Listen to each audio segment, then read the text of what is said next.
जब सारे के सारे देवता राक्षसों के अत्याचार से परेशान हो जाते हैं तो ब्रह्मा जी के पास में जाते हैं सारे मिलकर के। ब्रह्मा जी उनके साथ में होते हैं। तो ब्रह्मा जी कहते हैं कि भगवान जो करने वाले हैं वो ईश्वर सब जगह मौजूद हैं, वो ही कर पाएंगे। तो इधर क्या होता है कि एक उसमें एक आकाशवाणी होती है, एक भविष्यवाणी होती है उसमें। और आकाशवाणी में इस तरह से होता है कि भगवान ने आकाशवाणी की कि जब मैं जन्म लूँगा माता कौशल्या के पेट से, उनके गर्भ से मैं जन्म लूँगा, राजा दशरथ के यहाँ मैं जन्म लूँगा। और जो है उस समय ये जो है सारे के सारे राक्षसों को ख़त्म करूँगा और आप निश्चिंत होकर के चले जाइए। इस तरह से भविष्यवाणी हुई। भविष्यवाणी सुन करके सारे के सारे देवतागण और ब्रह्मा जी वो चले जाते हैं। ब्रह्मा जी के बाद उधर चले जाते हैं तो नारद उसमें इस दशरथ को ये चिंता हो जाती है कि दशरथ के कोई पुत्र नहीं था, कोई संतान नहीं थी उसमें। तो दशरथ ने जो है उस तरह से ये गुरु वशिष्ठ जी के पास में जाते हैं। उनका गुरु वशिष्ठ था। तो उन वशिष्ठ जी के पास में जाकर के अपनी व्यथा बताते हैं कि मेरे कोई संतान नहीं है इस समय।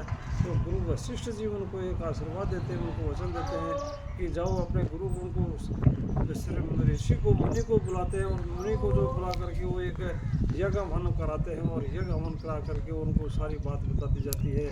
और उसमें से जो खीर आपको खानी होगी तो जो है उसमें मुनि वो एक यज्ञ करवाते हैं। और यज्ञ में जो है वो अग्निदेव में जो है प्रकट हुए होते हैं। वो तो अग्निदेव जो है उनको खीर ला करके देता है कि वो खीर दशरथ को देता है कि भाई अपनी रानियों को जा करके खिला देना, जैसे जैसे आप चाहो वैसे वैसे खिला देना।